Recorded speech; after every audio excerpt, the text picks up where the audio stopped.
पिता तयाचिया कुळी कन्या पुत्र होती जे सात्विक तयाचा हरित वाटे देवा गीता भागवत करी श्रवण आठवड चिंतन विठोबाचे तुका मने मज घडो त्याची सेवा परी माझ्या दैवा पार नाही कुळी कन्या पुत्र होती जे सात्विक तयाचा हरित वाटे देवा विठ्ठल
महायोग पीठे तटे भीमरथ्यम वरम पुंडलिकाय धातु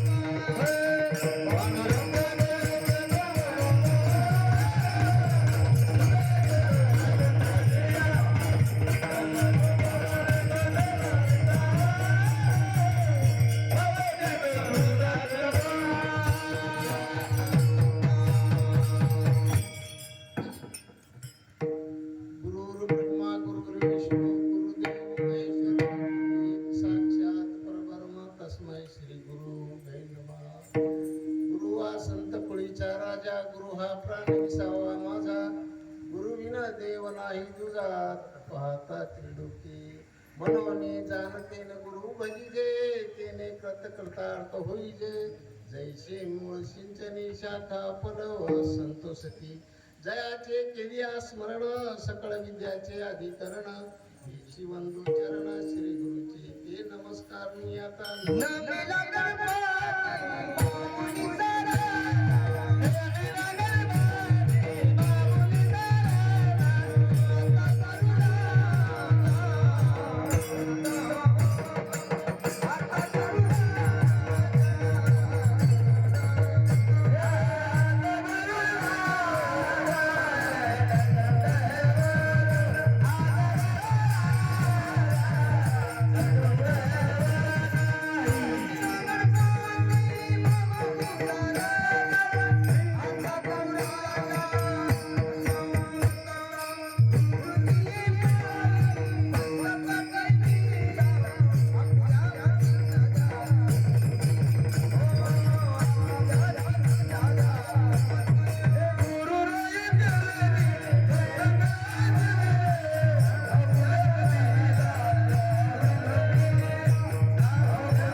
ज्ञानेश्वरा निवृत्ती उदारा सोपान देवा नमो मुक्ताबाई त्रिभुवन पावनी आदत्रे जननी देवाची नमो सद्गुरु तुकया ज्ञानदीपा नमो सद्गुरु सच्चिदानंद रूपा नमो सद्गुरु भक्त कल्याण मूर्ती नमो सद्गुरु भास्कराय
दत्ताची पायी माथा चरणावरी साष्टांग हे करी दंडवत. आपुली आपुलिया हिता जोआशी जागता धन्य माता पिता तयाचिया.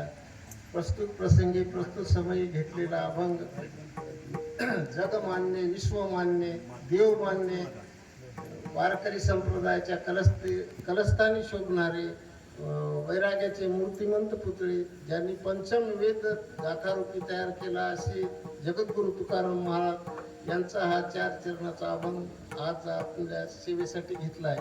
या अभंगातून तुकाराम महाराज आपल्या हितासाठी जे जागे आहेत त्याच्या आई वडिलांना धन्यता देतात आणि जे असे आपल्या हितासाठी जागे असून जे कुलवान कुळात सात्विक जन्माला येतात आणि त्यांचं असे ते कामं करतात जे देशाची सेवा करतात, आई वडिलांची सेवा करतात आणि त्यांचं कौतुक माणसाला वाटेल याच्यात काय नव्हतं तर त्यांचं कौतुक देवाला सुद्धा वाटते आणि ते कौतुक करणे वाटण्यासारखं असं करतात काय तर गीता भागवत करीती श्रवण अखंड चिंतन विठोबाचे. गीतेचं श्रवण करतात, भागवताचं श्रवण करतात आणि विठ्ठलाचं चिंतन करतात. आणि जर तुकाराम महाराज म्हणतात अशा जर पुरुषांची किंवा मला जर सेवा करायला मिळाली तर माझ्या भाग्याला पार उरणार नाही. हा झाला सरळ सरळ भावार्थ आहे. विठ्ठल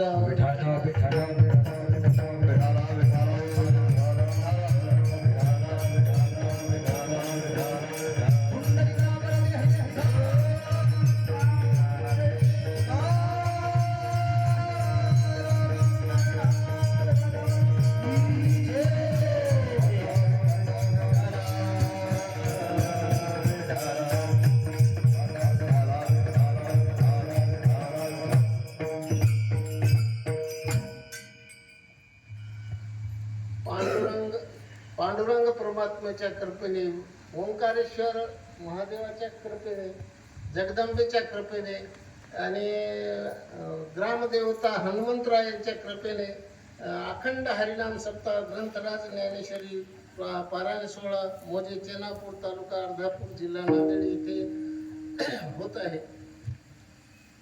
त्या भावार्थ रामायण कथा चालू आहे. तुकाराम वाचक तुकाराम नरवाडे, काशीराम कुऱ्हाडे, सूचक दिगंबर महाराज पावडे, दगडू महाराज पांढरवाडीकर, तसेच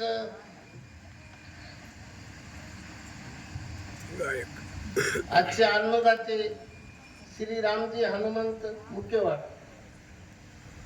आणि आजच्या कार्यक्रमाला उपस्थित असलेले मृदंगाचार्य विष्णू महाराज, विनेकरी काशीरामजी कुऱ्हाडे,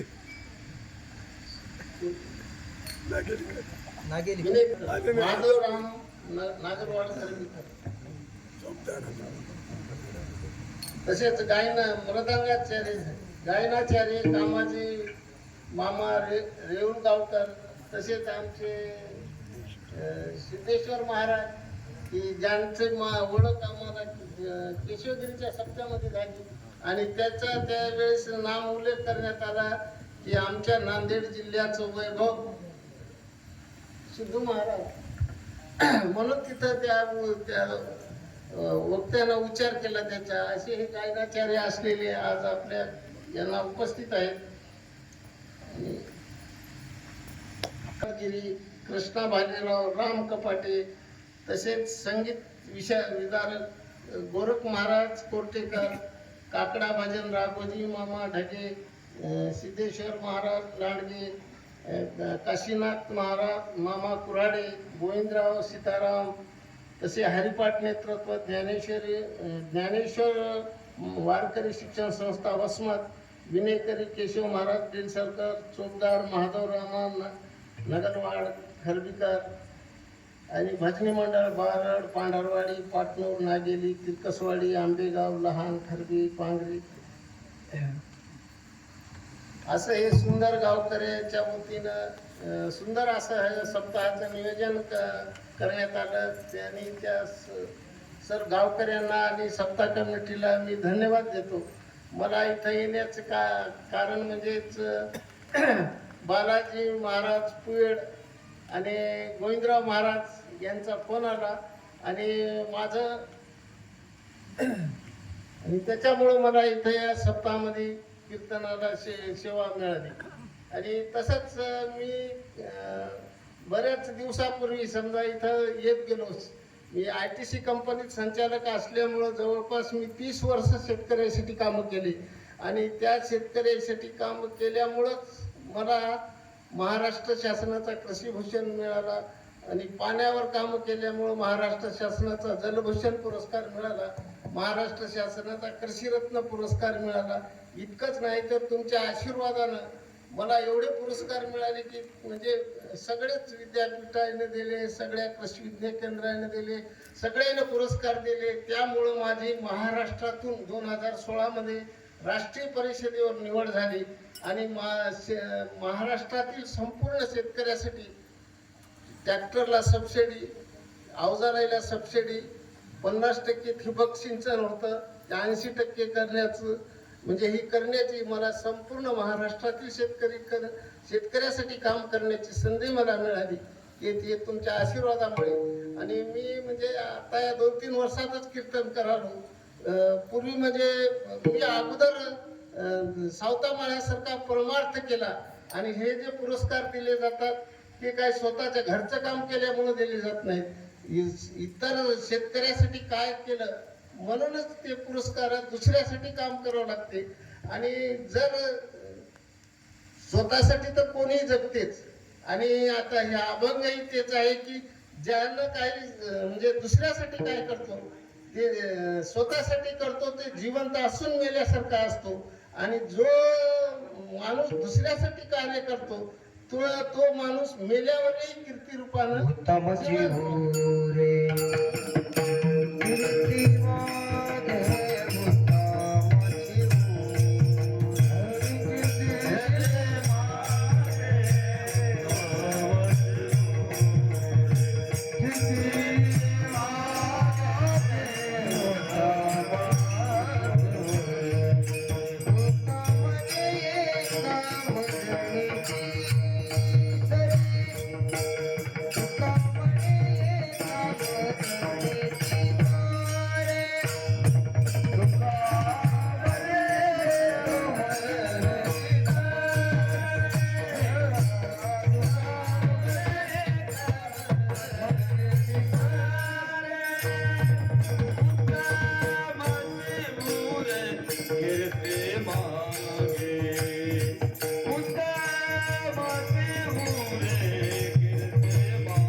मध्येच वैष्णव जन्माला येतात आणि कवडे महाराज नाव राहिलं. सोबत आलेले आमच्या हरिभक्त परायण कवडे महाराज गाई यांच्या टाळ्या वाजवा जरा. बगीचे की शोभा माली से, चाय की शोभा प्याली से, कीर्तन की शोभा टाली से. म्हणजे कधी मध्ये टाळ्या वाजत जा कीर्तनामध्ये. मन राम नाम टाळी वाजवानी, मन राम नाम टाळी वाजवानी.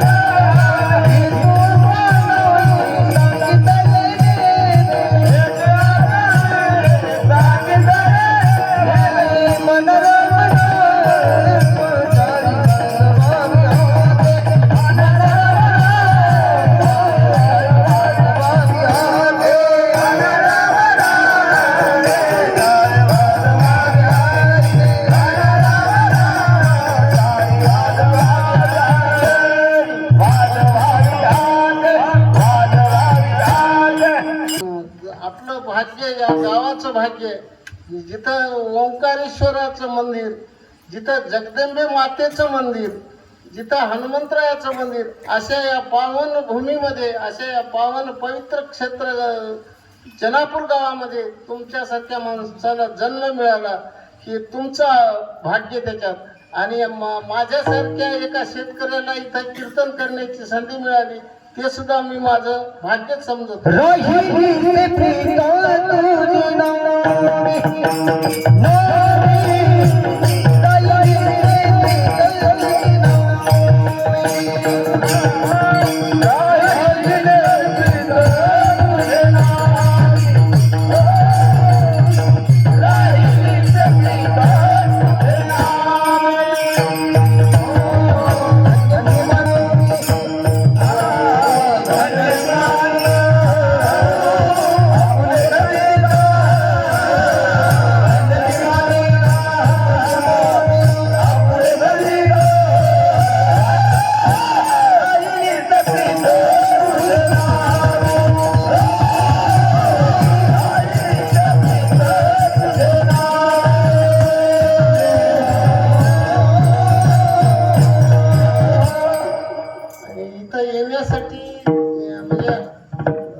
आताचं पुण्य काही काम देत नाही. नामदेव महाराज गोड वर्णन करतात, जन्मोजन्मी आम्ही बहु पुण्य केले.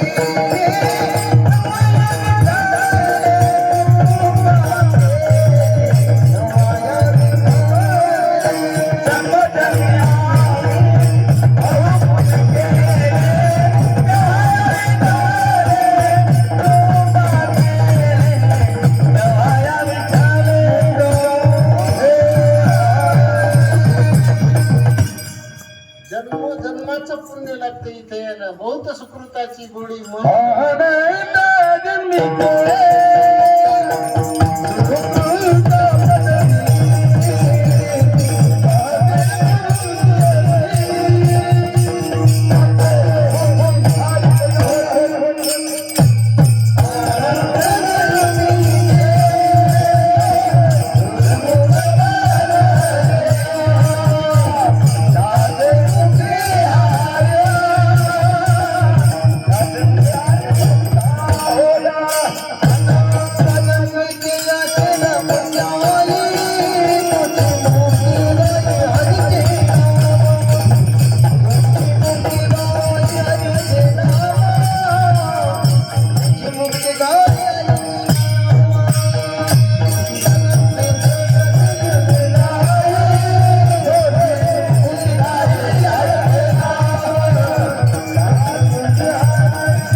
जन्माची असेल पुन्हा तोच मुखी गाय हरीचे नाम. कोणी मुख म्हणजे देवाचं नाव घेऊ शकत नाही आणि इथं कीर्तनाला येऊ शकत नाही.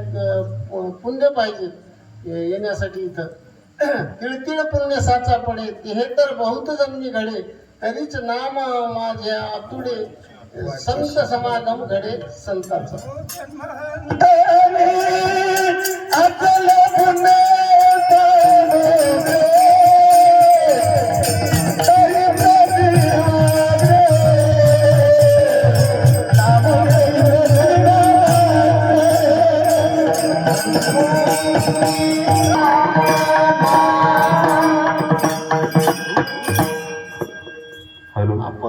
पहिलं तर आपलं वैष्णव संप्रदायाचे गुरु जर म्हणलं तर महादेव आणि आदिनाथ गुरु सकळ सिद्धाचा, मच्छिंद्र तयाचा, मोक्ष सिद्धा.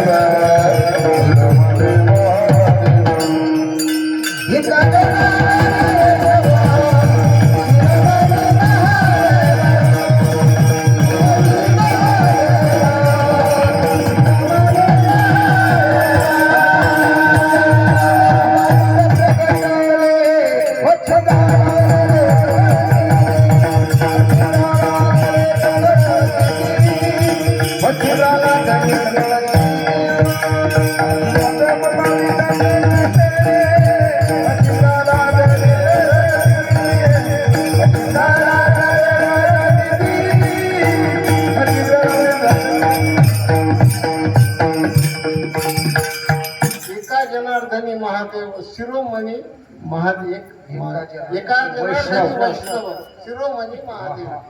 आणि पहिली जर पंढरपूरची जर वारी कोण केली असती तर महादेवानं केली.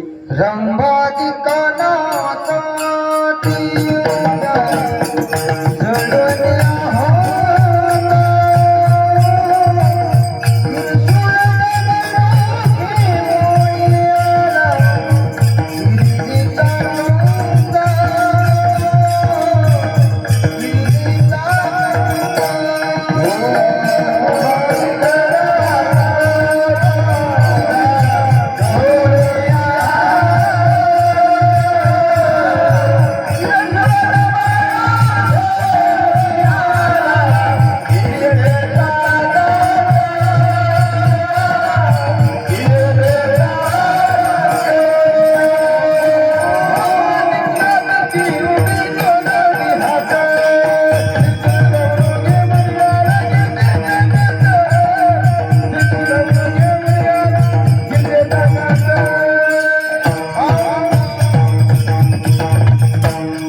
सिद्धेश्वर महाराजांची काय रंभादिक नाचती उभ्या जोडून हात त्रिशूळ डमरू घेऊन आले गिरजेचा कांत. म्हणजे पुरावा आहे पहिली वारी केली महादेवानं ते. आणि मग या संप्रदायाचं भजन बी पहिलंच महादेवानं केलं. भजन करी महादेव. श्रीराम जय राम जय जय राम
भजन करी महादेव. आपण भेदभाव करतो. इकडे कोणी लिंगायत माणसं महादेवाला मानतो.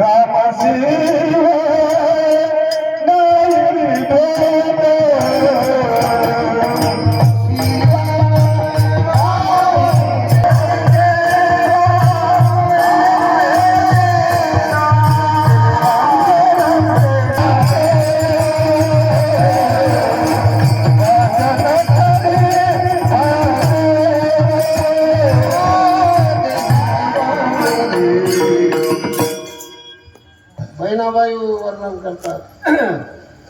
संत कृपा झाली इमारत फळा आली ज्ञानदेवे रचिला पाया उभारिले देवालया नामा तयाचा किंकर जेने केला हा विस्तार जनार्दने एकनाथ खांब दिला भागवत तुका झाला से कळस भजन करा सावकाश. ज्ञानेश्वर माऊलींना आतोनात त्रास दिला तत्कालीन लोकांनी. त्याच्या आई वडिलांना आत्महत्या करावी लागली. त्यांना साधं इंद्रायणीचं पाणी पिऊ दिलं नाही. वाळीत टाकलं. गावाच्या बाहेर हाकलून दिलं. भिक्षा मागायला गेलं तर त्याची झोळी फाडली आणि त्या झोळीत शेण कालविलं. आज सोन्याचा मुकुट माऊलीच्या समाधीवर आहे. कळस सोन्याचा आहे पण सोन्यासारख्या तोंडात इंद्रायणीचं पाणी पिऊ दिलं नाही. याची खंत आहे. विठ्ठल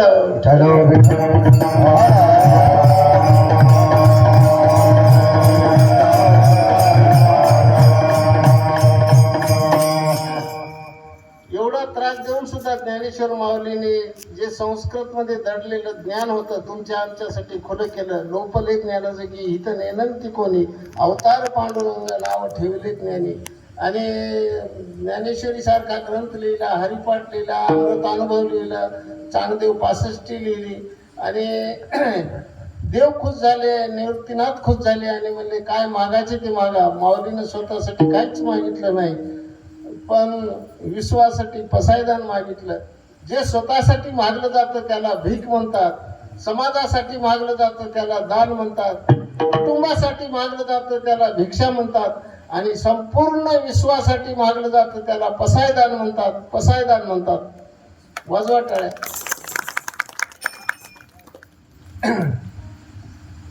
तरी माऊलीनं असं हे ज्ञान तुम्हाला आम्हाला खुलं केलं. नामदेव महाराजानं आपली भागवत धर्माची पताका कन्याकुमारीपासून ते हिमालयापर्यंत भागवत धर्माची पताका पसरली. आणि त्याचा अधिकार काय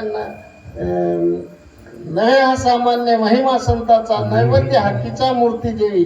आणि अधिकार काय फिरविले देऊळ जगा माझे खाती, नामदेव हाती दूध प्याला. औंढ्याचं नागनाथाचं पूर्वेकडलं जे तोंड होतं मंदिराचं ते पश्चिमेकडे फिरलं. आपण इतिहास सांगू शकत नाही, आता आपणाला वेळच पुरत नाही. तरी मग नाथ महाराजांना म्हणजे भागवत ग्रंथ लिहिला, रुक्मिणी स्वयंवर लिहिला, हरिपाठ लिहिला आणि खांब देण्याचं काम केलं नाथ महाराजांना. आणि आपल्या सामान्य लोकांना समजावं म्हणून भारुडाची रचना केली. या शेजारणीनं या शेजारणीनं बरं नाही केलं का बया, मला पंढरी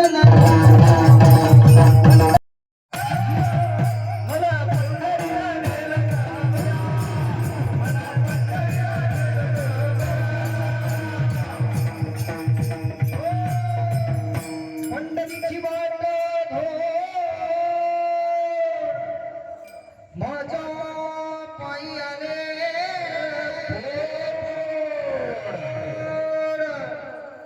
बाई.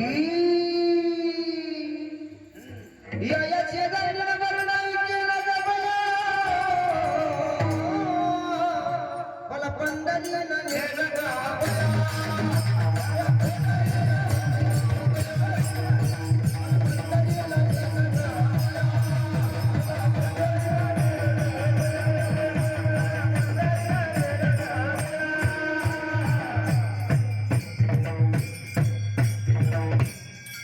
आज ज्ञानेश्वरीच्या माध्यमातून आज ज्ञानेश्वर महाराजाची कीर्ती आहे. म्हणजे असं काहीतरी म्हणजे देशासाठी समाजासाठी जे काही काम करावं लागते ते काम होईल तेवढं आपल्या खारीच्या वाट्याप्रमाणे ज्याच्याप्रमाणे ते केलं पाहिजे. म्हणून त्याप्रमाणेच मी एक असा प्रयत्न केला आणि म्हणूनच मला शासनाचे पुरस्कार मिळाले. तर अगोदर आमच्या घरामध्ये परमार्थ होता. आमच्या आजीला ज्ञानेश्वरी मुखपाठ होती आणि मला लहानपणापासून शाळेतून जाण्याच्या आधीपासूनच हरिपाठ ज्ञानेश्वरी आणि आमच्या इथं जे पोथी लावली होती म्हणजे खंडन कोण्या पोथीच नाही, मी वाचवायचा तिनं अर्थ सांगायचा. ती पोथी जी आजपासून चालू झाली ती आजही पोथी चालूच आहे. म्हणजे गावामध्ये आमच्या बंद नाहीच. कोणता ग्रंथ संपला की चालूच. आता महादेव मंदिरामध्ये चालू आहे पोथी. म्हणजे कधीच आमच्या गावाची पोथी खंडलेली नाही. आणि त्याच्यामुळं हे लॉकडाऊनमध्ये मी म्हणलं मला वाटलं माझ्या मनाला की जे मोठमोठाले महाराज असतील तर कीर्तनामध्ये एखादी तरी ओळी वापरत नाहीत ज्ञानेश्वरी महाराजची. ज्ञानेश्वरी हा एक ज्ञानाचा सागर एवढा असून सुद्धा कीर्तनकार आजकालचे वापरत नाहीत. म्हणून मी पुस्तक काढावं आणि संस्थेचे मुलं आहेत लेकरं आहेत याला कामं देते पुस्तक. म्हणून मी कीर्तन ज्ञानेश्वरीच्या वया घालून तयार केले आणि आता मी कीर्तन केले. पुस्तक काढायचं आहे मला, त्याचं चालू आहे छपाई. पण मग गावामध्ये आमच्या बऱ्याच दिवसापासून भागवत चालू आहे पण कीर्तन नव्हते. मग त्या भागवतकारानं म्हणलं की तुम्ही एवढं चांगलं केलं, म्हणला तुम्हाला पुरस्कारामध्ये हे ते बोलण्याची भाषणं करण्याची सवय आहे म्हणलं, जमलं तर करा म्हणले कीर्तन, आम्ही भजने हो. मग ते जमलं ते मग 7 दिवस मी कीर्तन केली सप्त्यात. त्या दिवशीपासून मग 2-3 वर्षापासून कीर्तन सारखे चालूच आहेत. दर एकादशीला सुकळीमध्ये जातो. आमचं गुरुघर आहे तिथं तुकाराम महाराजाच्या मंदिरात. म्हणजे मी काय असं भारी महाराजासारखा नाही, मी एक शेतकरीच आहो. प्रभू तुम्ही महिषाच्या मूर्ती, मी दुबळा अर्पी तसे भक्ती, जरी बोल गंगावती तरी स्वीकाराल की. तुम्ही महादेवासारखे असणारे माझ्याकडून जरी इकडे तिकडे गेलं तरी तुम्ही स्वीकारचाल. माझ्या पुढे बसलेले ज्ञानवर्धक तपोवर्धक गुरु ठिकाणी असणारे पुरुष मंडळी, बाहेरगावून आलेली पुरुष मंडळी आणि तसेच महिला मंडळ यांचे सर्वांच्या ठिकाणी मी नतमस्तक होतो. विठ्ठल विठ्ठल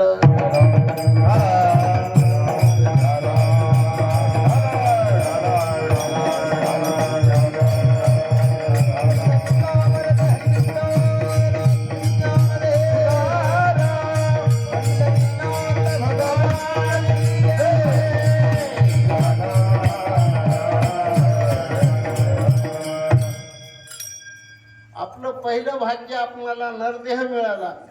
याची नेही घडे देवाचे भजन, अनेक हे ज्ञान नाही कोठे. पशु काय पाप पुण्य जाणती, उत्तम मध्यम भोग भोगीती. आपलं दुसरं भाग्य भारत देशात आपल्याला जन्म मिळाला.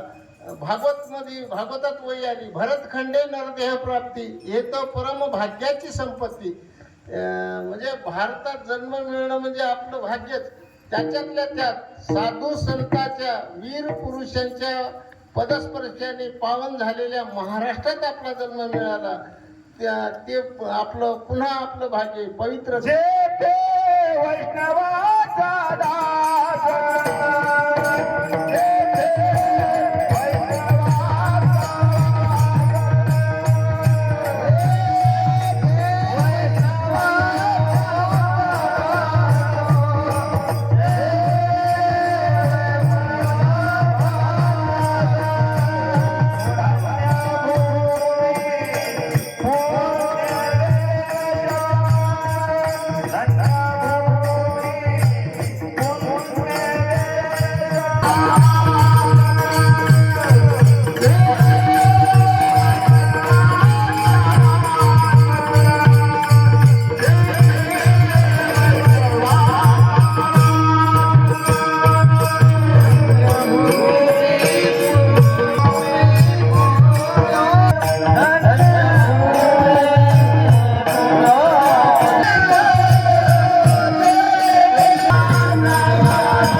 आणि ते नाथमहाराज किती श्रीमंत होते की ज्याच्या घरी 36 वर्ष देवाला पाणी भरलं, कावडीने पाणी, ज्या घरी चक्रपाणी वाहे, अनन्य भावे निळा वंकिताची पाय. आणि तुकाराम महाराजांना पंचमवेद, गाथारूपी पंचमवेद निर्माण केला. आणि त्यांचा अधिकार काय, अनुरेणुनी थोकडा तुका कशा एवढा, तुकाराम वाचे म्हणता कापी. असा हा तुकाराम महाराजांचा आधार. या संतांनी आपल्याला ग्रंथ दिले, ज्ञानेश्वरी सारखा ग्रंथ आणि भागवता सारखा ग्रंथ आणि गाथा. यांचं जर नुसतं वाचविलं रोज 1-2 वळी टाइम नसेल तर वाचविले समजा. आणि जर ज्याला वाचूनही जरी झाली नाही तरी नुसतं दर्शन जरी घेतलं तरी माझ्या भक्ता काय संसाराची चिंता, समर्थाची कांता काय पोरांना मागे, असं माऊली म्हणतात. म्हणजे जर माझ्या भक्ताला काहीच कमी पडत नाही म्हणजे एवढी तुमचे हे ग्रंथ वाचल्यानं म्हणजे कमीत कमी ग्रंथाचं दर्शन जर घेतलं प्रत्येकाच्या घरात हे ग्रंथ असले पाहिजे. म्हणजे ज्या घरामध्ये ग्रंथ नाही त्या घराला काही अर्थ नाही, ज्या घरामध्ये आरती नाही त्या घराला मजा नाही, ज्या घरामध्ये देवाची पूजा नाही त्या त्या घराची मजा नाही, आणि ज्या घरामध्ये आरती नाही त्या घराची कीर्ती नाही, आणि ज्या घरामध्ये भाव नाही त्या घरामध्ये देव नाही. विठ्ठल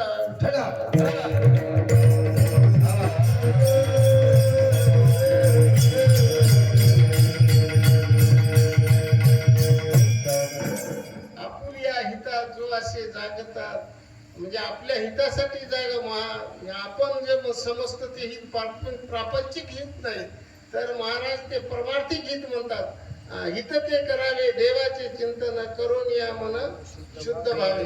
जे परमार्थिक हित करतात आपण समजतो हित की गाड्या घेणं, बंगले घेणं, घर बांधणं, शेत घेणं, पैसे कमविणं. हित हित हित ते नव्हे धनपुत्र दारा निकट भाग्यदीनो हिरण पुत्र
समजतच नाही. धन आज आहे उद्या नाही, आणि पुत्र आज लहान आहे तोपर्यंत आज लग्न झालं की घराच्या बाहेर काढाले आजकालचे पोरं.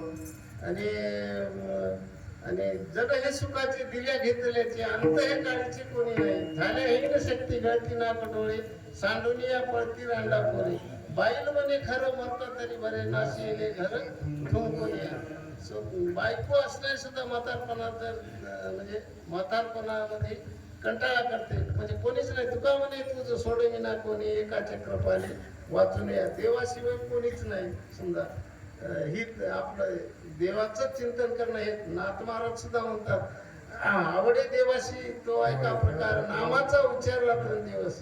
तुळशी माळ गळा गोपीचंदन टिळा हृदय कळवळा वैष्णवाचा. आषाढी कार्तिकी पंढरीची वारी साधारण निर्धारी अन्न नाही. म्हणजे रात्र दिवस देवाचं नाम स्मरण केलं पाहिजे, आणि तुळशीची पवित्र माळ गळ्यात घातली पाहिजे, गोपीचंदनाचा टिळा लावला पाहिजे, आणि आषाढी कार्तिकी पंढरीची वारी केली पाहिजे.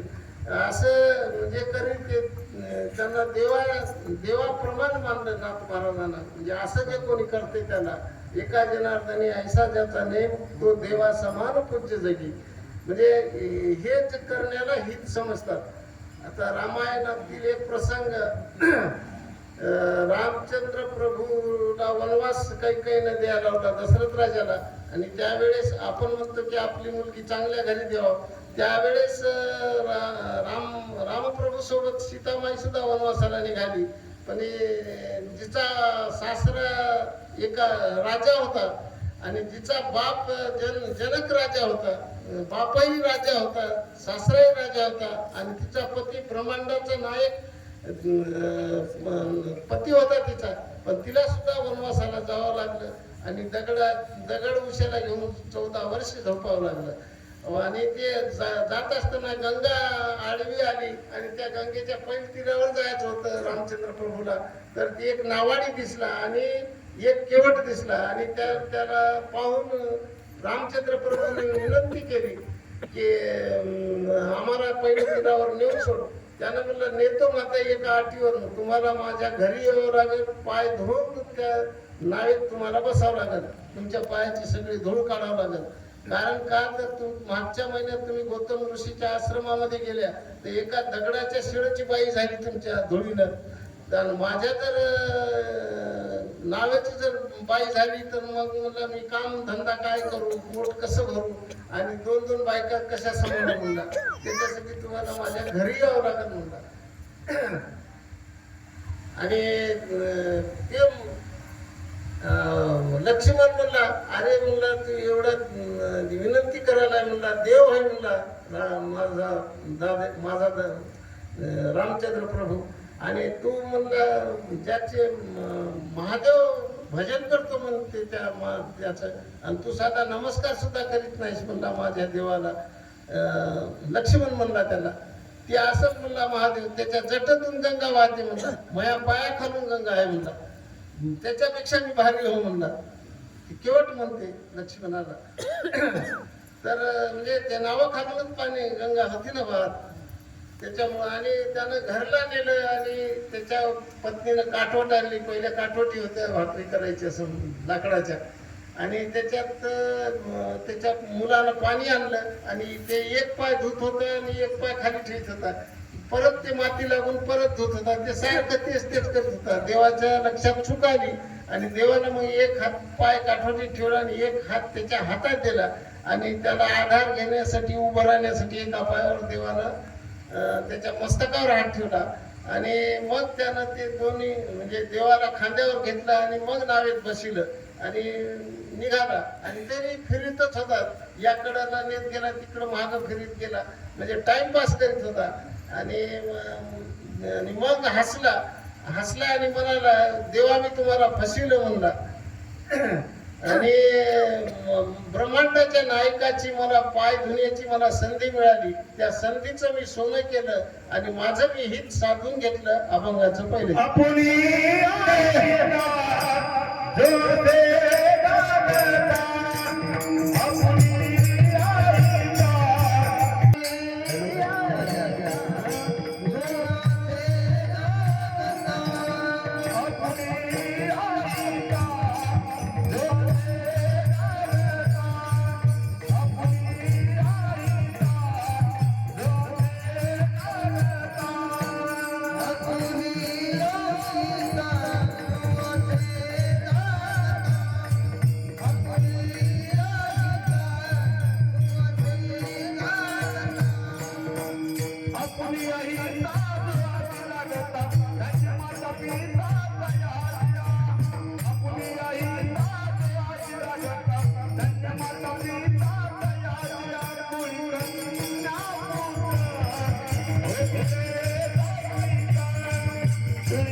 जगाच्या हितासाठी जागा व्हा म्हणले संत.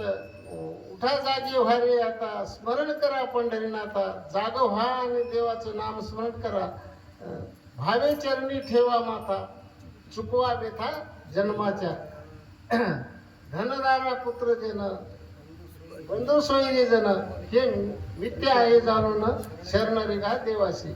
हे संसार सगळा खोटा आहे, पण आपण त्या संसाराच्याच मागे लागलो आणि संसारातच सुख शोधण्याचा प्रयत्न करीत राहिलो. पण ते सुख काही संसारामध्ये मिळतच नाही. सुखच नाही तर कुठून मिळत? संसार दुःख मूळ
दिवस तळमळ.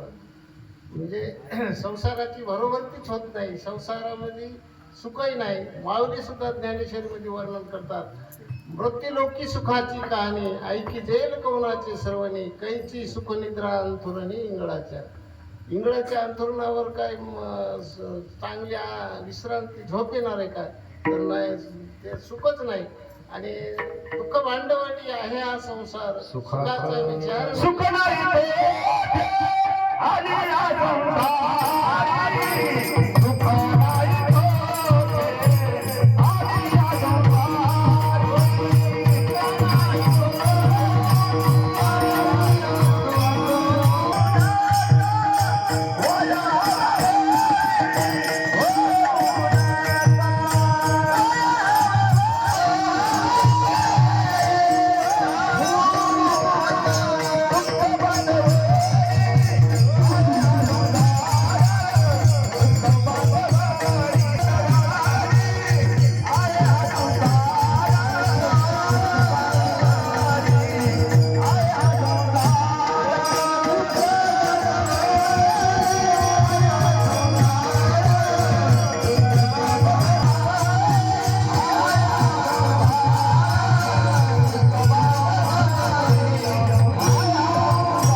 संसाराच्याच एवढा मागे लागला की देवालाही विसरला आणि मरणाला पण विसरला.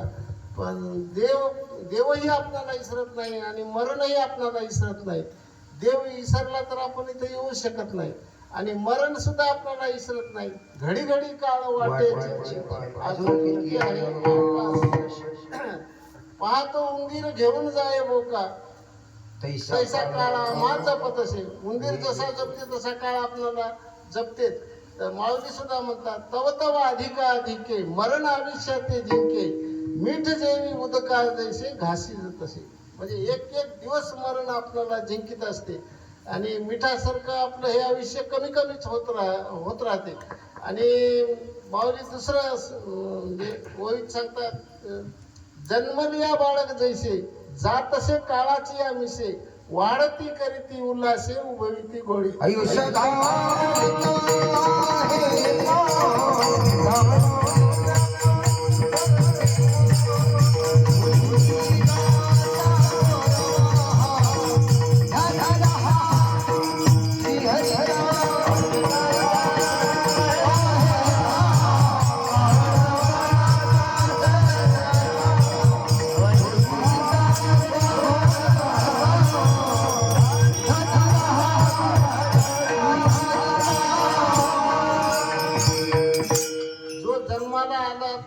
माणूस मरणारच. ज्याचं बारसं झालं त्याचं तेरसं होणारच. माऊली म्हणतात उपजे ते नासे नाशिले ते पुनरुपी दिसे घटिका यंत्र जैसे परिभ्रमेगा. म्हणजे घड्याळीचा काटा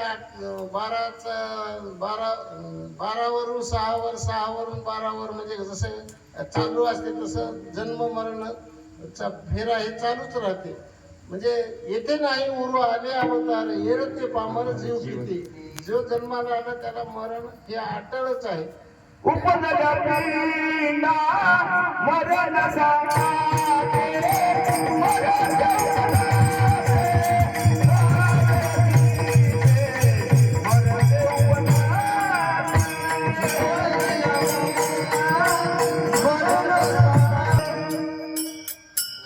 पाहिजे असत तर आपुला तो एक देव करून घ्यावा तेने विना जीवा सुख नाही.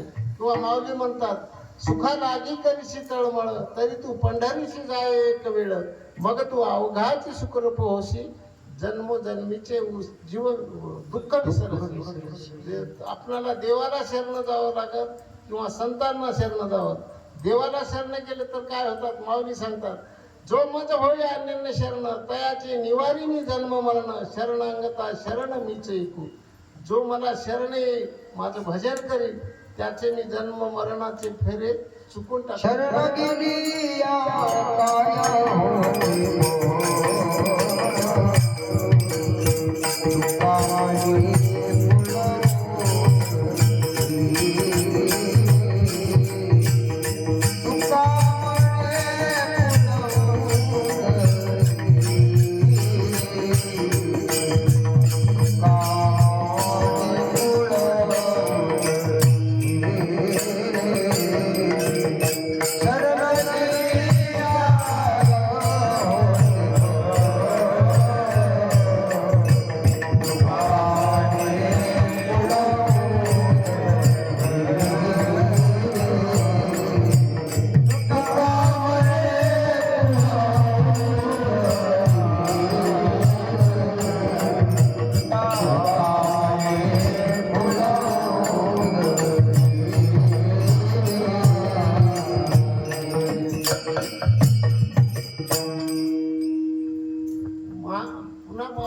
माझेनी नाम घोषे नाहीशी होती ईश्वाची दुःखे अवघे विश्वाची महासुखे दुमदुमीत भरले. माझं जर नाम घेतलं तर देव म्हणतात तर त्याच्यासाठी संताला सुद्धा शरण. संताला शरण गेलं तर काय होईल. आपणा सारखी करीती तात्काळ नाही काळ वेळ दया लागे. किंवा संताची पायी माथा ठेविता सद्भावे तेही भेटे देवा आपा. तर त्याच्यासाठी संताला शरण जावं लागत. पण संत तेवढं काही सोपे नाही. बहु अवघड आहे संत भेटी परी जगजेटी कृपा केली. अवघड आहे.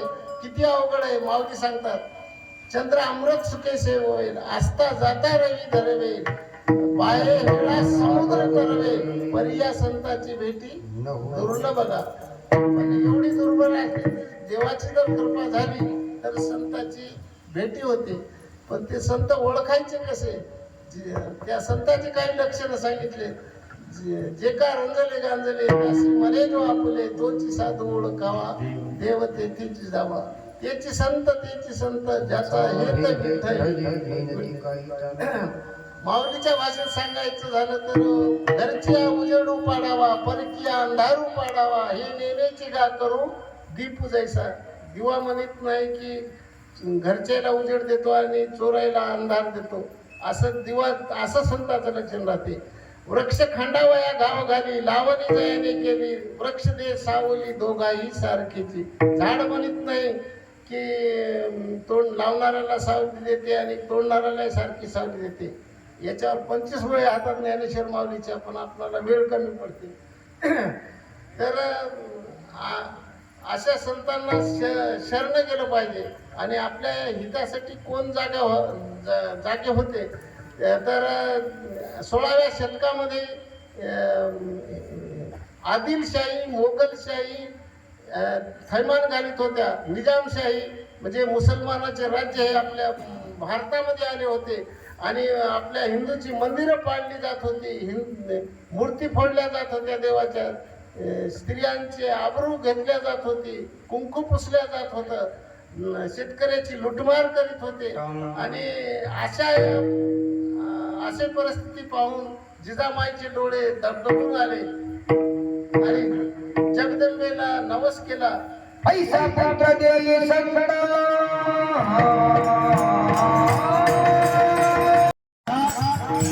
छत्रपती शिवाजी महाराजांना छत्रपती शिवाजी महाराजांना काही झालं नाही तेव्हा छत्रपती शिवाजी महाराजांनी अकबर खानाचा पोतरा पाहिला. छत्रपती शिवाजी महाराज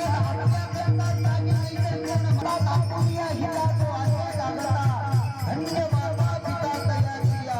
छत्रपती म्हणून आशा असणाऱ्या छत्रपती शिवाजी महाराजांसारख्या असणाऱ्या वीरांना तुकोबाच्या मनात तुकामाने मग भरोसा भूमीवर पाळल्या गेला.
छत्रपती शिवाजी महाराजांनी शेख मंत्र केला आणि या स्वराज्याची निर्मिती माझ्या छत्रपती शिवाजी महाराजांनी केली. जनजागृती केली मंदिराच्या अंगणाची माझ्या छत्रपती शिवाजी महाराजांमुळे राहिले. महाराज असे माझे छत्रपती शिवाजी महाराज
आणि 19 फेब्रुवारीला 1630ला 19 फेब्रुवारी 1630ला म्हणजे या वाघिणीच्या पोटी वाहक जन्माला आला शिवनेरी किल्ल्यावर. आणि त्यांना लहानपणीच रामायण महाभारताच्या गोष्टी सांगितल्या आणि त्यांना तुकाराम महाराजाच्या कीर्तनात घेऊन जायचे. तुकाराम महाराज त्यांचे गुरु होते आणि तुकाराम महाराजांना त्यांना नजराला जरी पाठवायला घेऊन आले तर ते म्हणले आम्हाला नको, म्हणले एरवित धन ते मृतिके समान, आम्ही जने सुखी, विठ्ठल विठ्ठल बोला मुखी, गळा मिळवा तुळशी, व्रत करा एकादशी.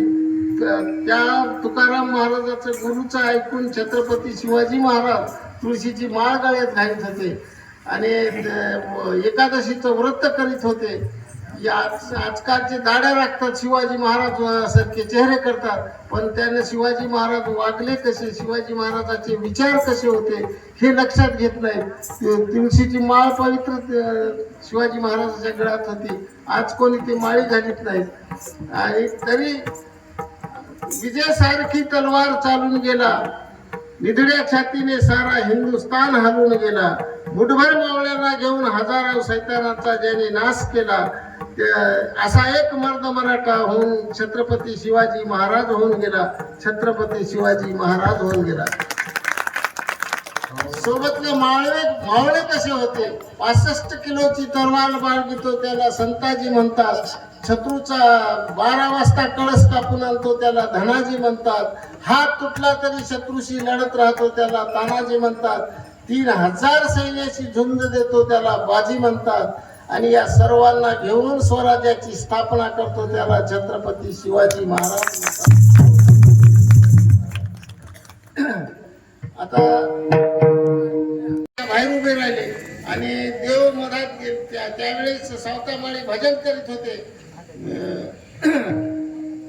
कांदा मुळा भाजी अवघी मिठाई माझी, लसूण मिरची कोथिंबीर अवघा झाला माझा हरी. आणि त्यावेळेस म्हणले देव मला लपव, म्हणले कुठं तरी माझ्या मागं 2 चोर लागले. तर ते म्हणलं उसात लप केळीत लप. ते म्हणले ते जमणार नाही, म्हणले एक ज्ञान आहे आणि एक नाम आहे, ते ज्ञान दाखविते आणि नाम हुडकून काढते. मग त्याच्यासाठी मग त्या सावतामाळ्यानं काय केलं, इळा घेतला आणि टरकन आपलं पोट फाडलं आणि त्या देवाला मधात ब्रह्मांडाच्या नायकाला पोटामध्ये साठवलं. तर त्यावेळेस ज्ञानेश्वर माऊली आणि नामदेव महाराज आले आणि त्यावेळेस पितांबर थोडा दिसत होता, नामदेव महाराजांना ओढून बाहेर काढलं देवाला. आणि त्यावेळेस धन्यता दिली नामदेव महाराजांना त्यावेळेस त्या सावतामाळ्याचं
योग आला तर बाकीचे 2-3 चरण सोडवण्याचा प्रयत्न करू. तरी आता आपण थोडक्यात म्हणजे 10 मिनिटात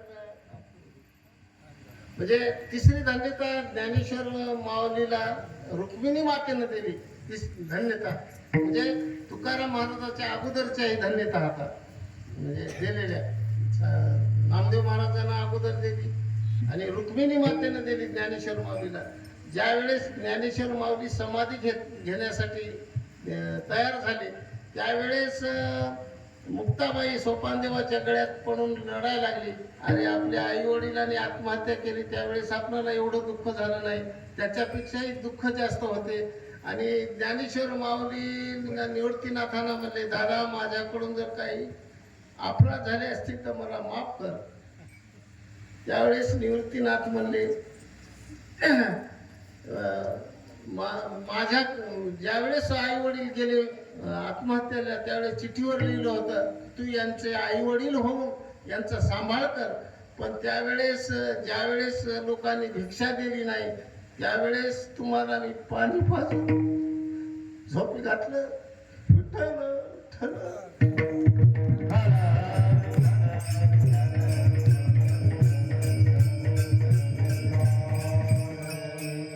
तूच माझे अपराध क्षमा कर म्हणून हंबरडा फोडला. सुटल्या पेंडीचा पेंडीचा सुटला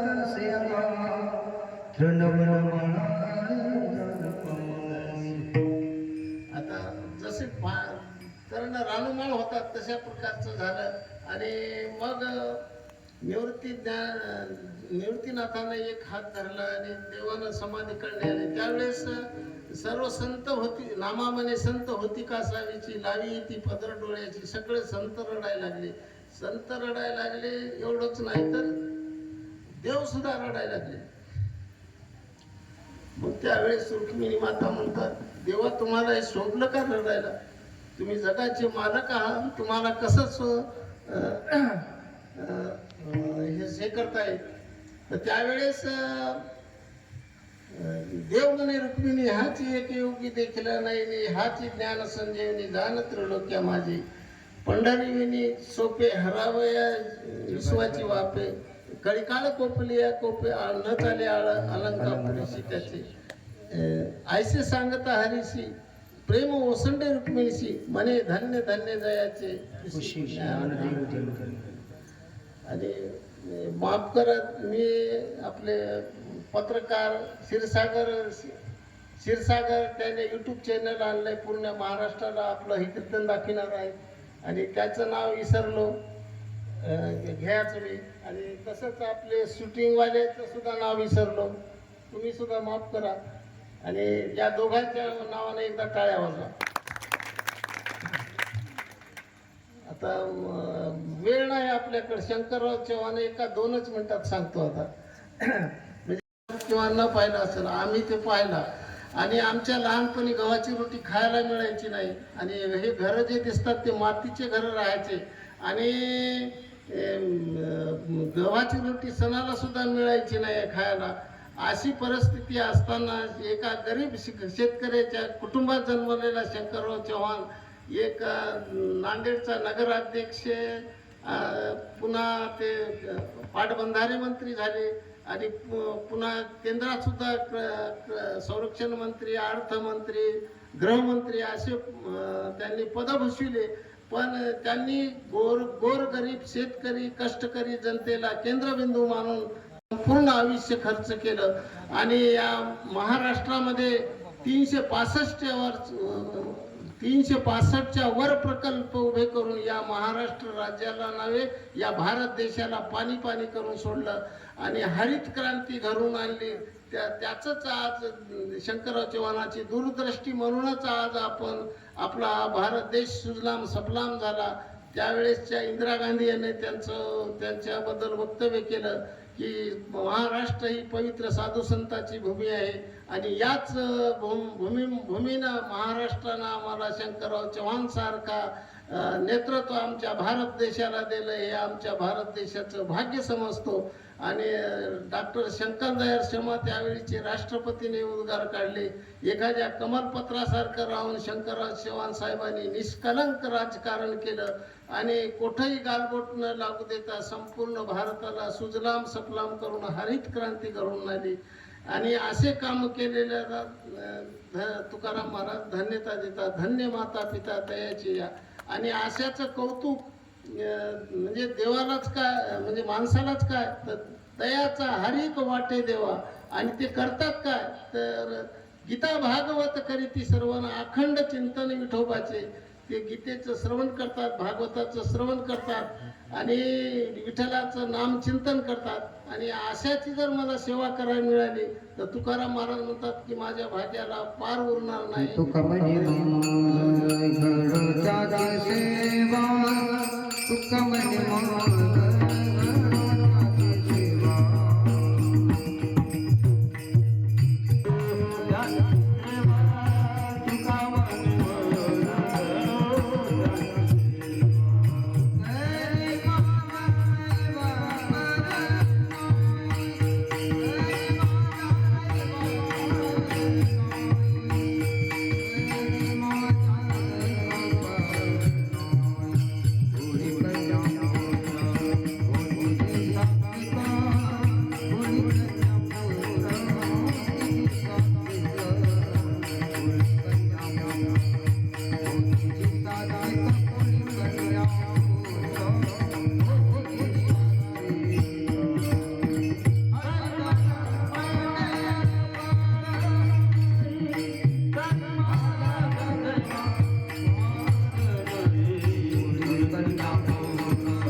गरविली तैशी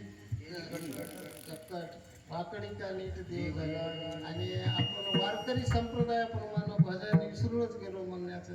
एकदा भजन करू आपण.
ग्रंथराज ज्ञानेश्वरी पारायण सोहळा आणि या सप्ताहातील जवळपास आजचा तिसरा दिवस आणि तिसऱ्या दिवसाची सेवा आपली असणारे हरिभक्त पारायण रामराव महाराज कदम भोगावकर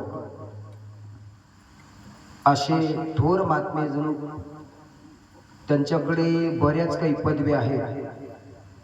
कृषीभूषण, जलभूषण अशा बऱ्याचपैकी या ठिकाणी त्यांनी पदव्या सांगितल्या. अशी पदवीधर असून सुद्धा या वारकरी संप्रदायामध्ये येऊन असं ज्ञानाचं अनमोल असणारं अमृत आपल्याला प्राशन करण्याकरता दिलं, याच्याबद्दल सर्व गावकरी मंडळीतर्फे महाराजांचं हार्दिक अभिनंदन. पुढील कार्याला हार्दिक हार्दिक शुभेच्छा. उद्याचे होणारे हरिकीर्तन हरिभक्त पारायण वेदिका ताई सूर्यवंशी बारडकर यांची कीर्तनाची सेवा होईल. तरी सर्व गावकरी मंडळी व पंचकोशीतील सर्व भाविक भक्तांना सूचना, सर्वांनी कीर्तन श्रवण करण्याकरता या ज्ञान मंडपामध्ये यावं. ज्ञानदेव तुकाराम.